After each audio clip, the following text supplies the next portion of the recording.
Aposto que você ouviu bastante esse nome desde junho pra cá e as diferentes polêmicas, inclusive com a justiça relacionada às suas declarações. O pastor André Valadão tem se metido bastante em polêmicas, mas tem uma em especial que foi uma fala relacionada, entre as tantas falas, à comunidade LGBT, que me chamou a atenção. Essa religião prega, viva os seus impulsos. Essa religião LGBT que a mais ensina, faça o que te der na cabeça. Hoje você pode estar com um homem, amanhã você pode estar com uma mulher. E estão até tentando fazer a lei dizendo, se você até quiser e tem uma atração com crianças, não é bem que tá errado, é que você tem. Tá dentro de você, faz parte. É um movimento de religião que carrega algo, mas o evangelho diz diferente, diz que nós estamos em uma guerra.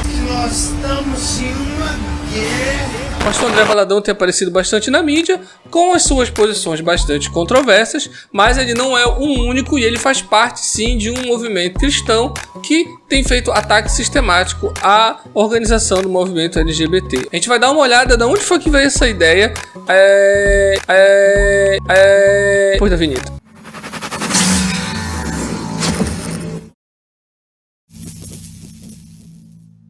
Se você não conhece esse canal é Outras Teses, eu sou o Ed. Nesse canal a gente faz algumas análises a partir da ótica da ciência e da religião.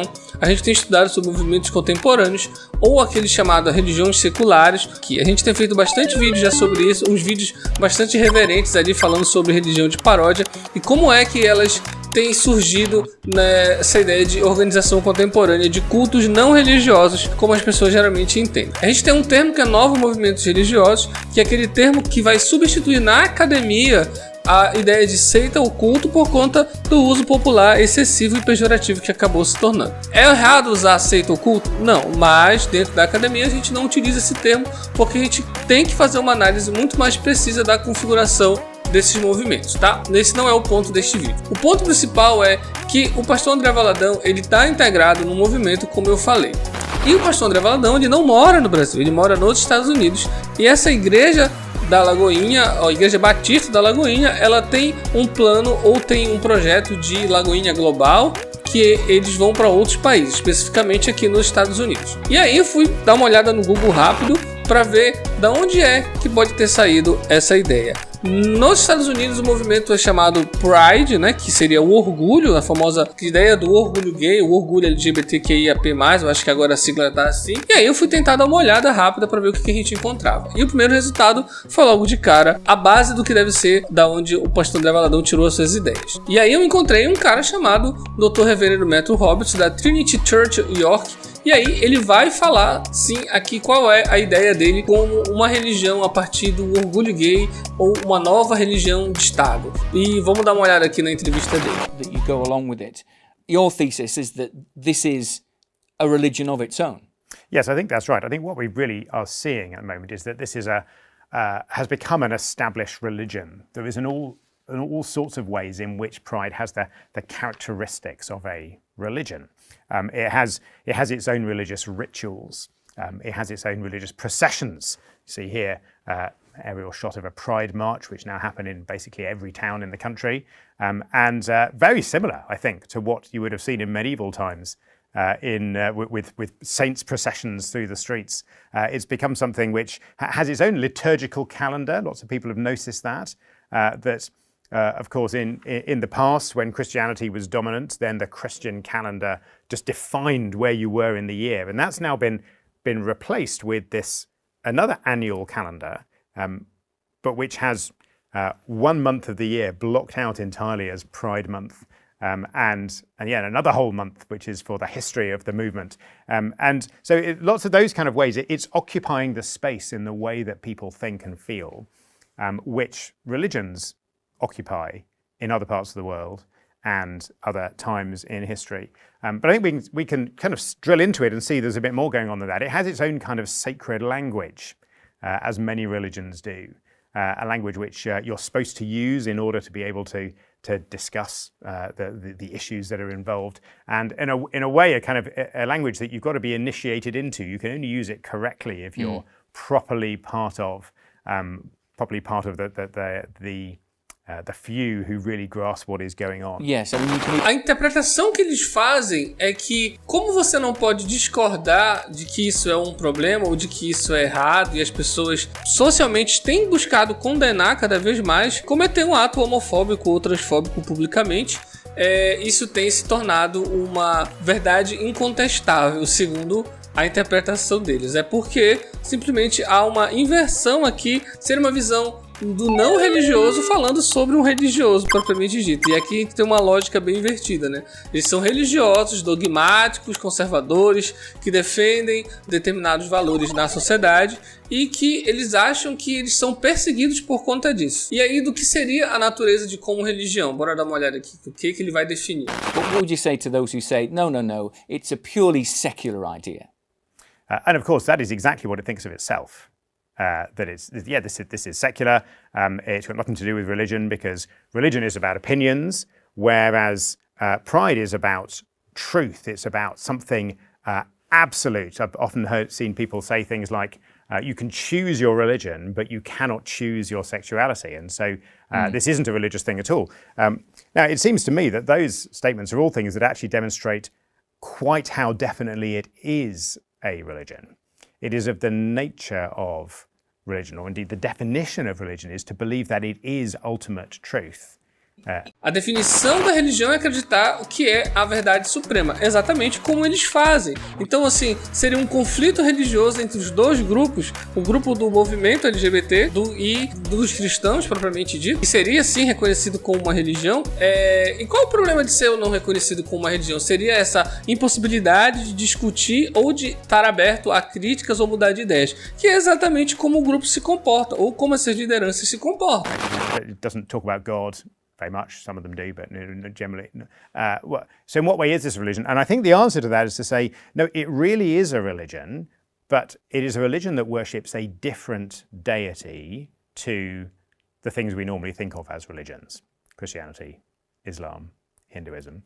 And the deity that it worships is the self and the freedom of the self. So the title of my book is Identity and the Worship of Self. And that really is what it's all about.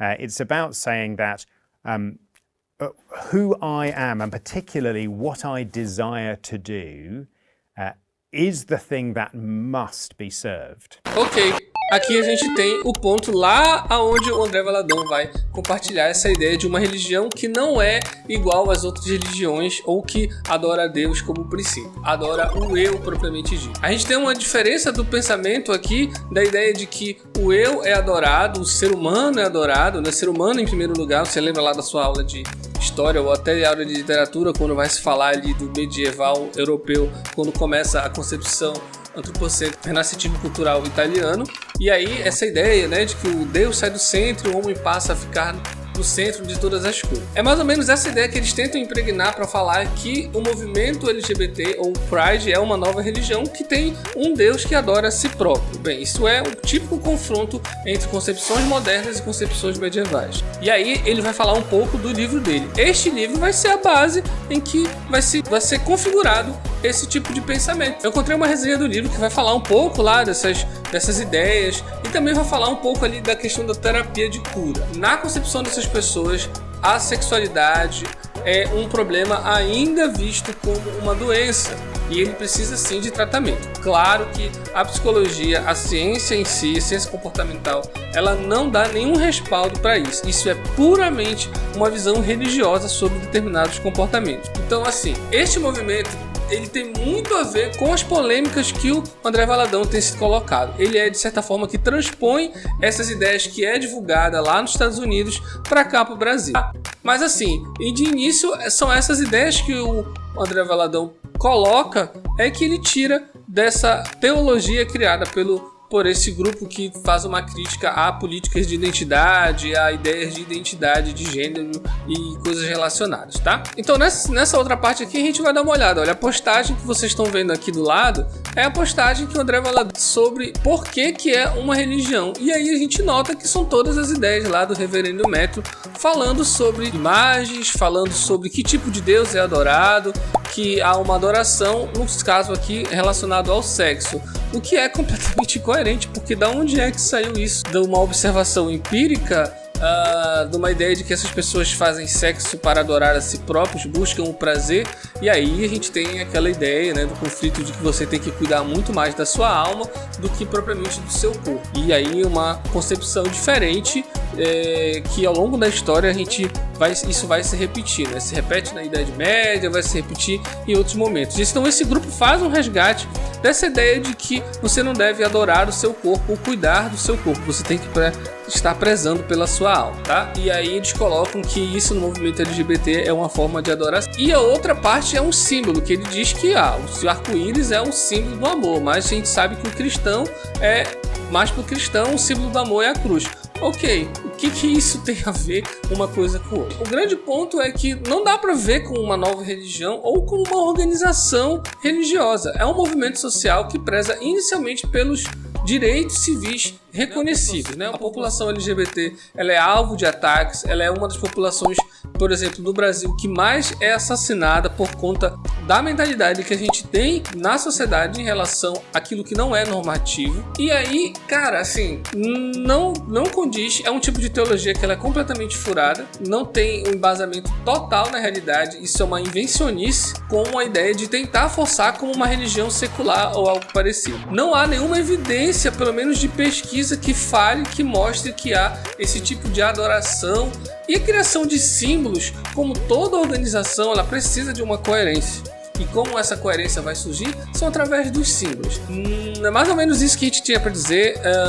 Não tem sentido nenhum, mas a gente sabe agora de onde que está vindo essas ideias e de que isso provavelmente pode ir se impregnando nas formas do discurso para dizer que não se deve respeitar o grupo porque eles têm um outro tipo de crença. Claro que isso é generalizado para qualquer outro tipo de crença divergente do cristianismo ou diferente do cristianismo, porque o cristianismo ele não é uma única concepção de vida, apesar de ser o maior grupo religioso do mundo por conta da colonização e invasão europeia. E aí tenta se fazer nesse movimento uma criminalização ali ou uma condenação porque eles são um grupo herege, uma seita propriamente dita que adora a si e adora o sexo. É basicamente isso, não sei como é que vai desenrolar, o pastor aí está sendo alvo de algumas investigações, parece que depois desse movimento de junho aí do orgulho gay, ele está agora um pouquinho calado, não sei se porque também a justiça deu um chega pra lá nele, e bora esperar para ver qual é a próxima doidice que ele vai inventar, beleza? Vocês sabiam disso, vocês conheciam essas ideias? É bom a gente entender porque há fundamento sim, sempre sai de um lugar algumas ideias que são propagadas por aí, elas não são vazias de sentido, a gente viu ali o cara dizendo e embasando isso para cometer crimes, né? Incentivando o seu público a cometer crimes, já que seria uma afronta a Deus, a suas crenças cristãs e tudo mais. Beleza? Diz aí um pouco o que vocês acham sobre isso e se vocês acharam interessante essa notícia e esses comentários que a gente fez aqui, beleza? Valeu, não esquece de curtir, compartilhar e a gente volta em breve. Tchau! Se você gostou, curta, compartilha e se inscreve.